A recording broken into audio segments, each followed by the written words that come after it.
ప్రభునందు ప్రియులైన మీకందరికీ యేసుక్రీస్తు ప్రభువారి నామములో శుభవందనాలు తెలియజేస్తూ ఉన్నాం. ఎడారిలో సెలయేర్లు అనే దిన ధ్యానము కొరకై స్వాగతం. ఆగస్టు 22. కడమవారిలో కొందరు పలకల మీదను కొందరు ఓడ చెక్కల మీదను పోవాలననియు ఆజ్ఞాపించెను. ఇలాగూ అందరూ తప్పించుకొని దరిచేరిరి. అపోస్తల కార్యములు 27వ అధ్యాయం 44వ వచనం.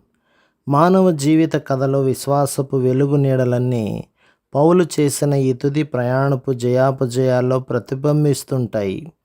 ఈ అద్భుత గాథలోని విశేషం ఏమిటంటే, ఇందులో ఎదురైన ఇబ్బందులన్నింటిలో దేవుని అదృశ్య హస్తపు ఛాయలు అల్లుకుపోయి కనిపిస్తూ ఉంటాయి.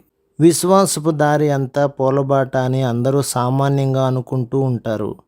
దేవుడు తన జనుల జీవిత విధానాలలో జోక్యం కల్పించుకొని వారిని బాధల దశలో నుండి అద్భుతమైన రీతిలో పైకెత్తి తప్పిస్తాడనుకుంటారు.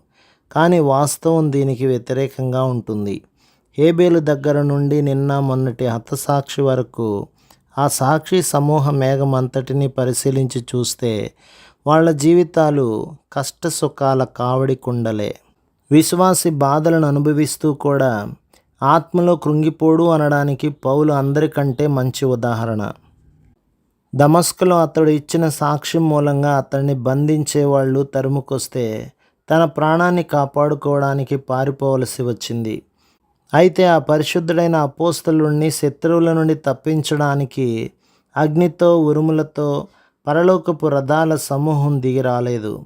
అతన్ని బుట్టలో పెట్టి కిటికీలో గుండా దమస్కు గోడ క్రిందికి దించి పారిపోవడానికి అక్కడి విశ్వాసులు సహాయం చేయవలసి వచ్చింది.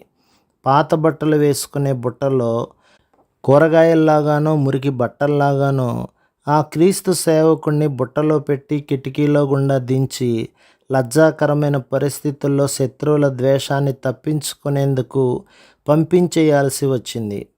పౌలు ఒంటరిగా చీకటి కూపాల్లో నెలలు తరబడి ఉన్నాడు. తాను ఆశతో ఎదురు చూసిన సమయాల గురించి, ఉపవాసాల గురించి, స్నేహితులు ఏకాకిని చేసి వెళ్ళిపోవడాలు, క్రూరమైన దెబ్బలు తినడము, వీటన్నిటి గురించి అతడు చెప్పాడు. ఎక్కడైతే దేవుడు క్షేమంగా గమ్యానికి చేరుస్తానని ప్రమాణం చేసిన తర్వాత కూడా తుఫాను రేగిన సముద్రంలో కొట్టుకుపోవలసి వచ్చింది. చంపేయాలని చూస్తున్న సైనికులను జాగ్రత్తగా కనిపెట్టి చూడవలసి వచ్చింది.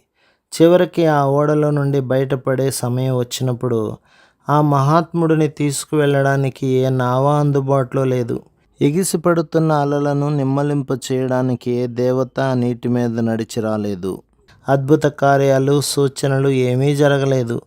కానీ ఒకడు తేలుతున్న కొయ్య దొంగను, మరొకడు విరిగిపోయిన చెక్క పలకను పట్టుకొని ఒడ్డుకు చేరవలసి వచ్చింది. ఏమి దొరకని వాళ్ళు పళ్ళ బిగువన ఈదుకుంటూ పోవలసి వచ్చింది.